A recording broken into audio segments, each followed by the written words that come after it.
கொள்ளுகிறது.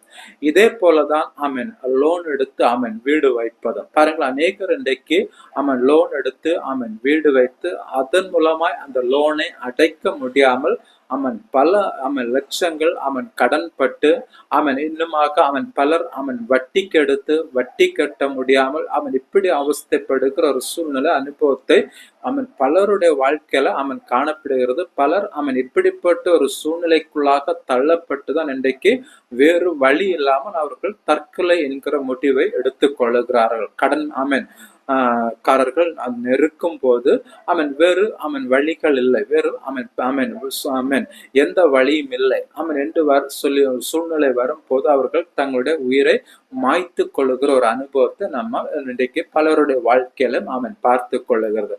பாருங்கள், இந்த இஎம்ஐ என்பது நாமவே தேர்வு செய்த ஒன்று. பிரச்சனைகளை நாம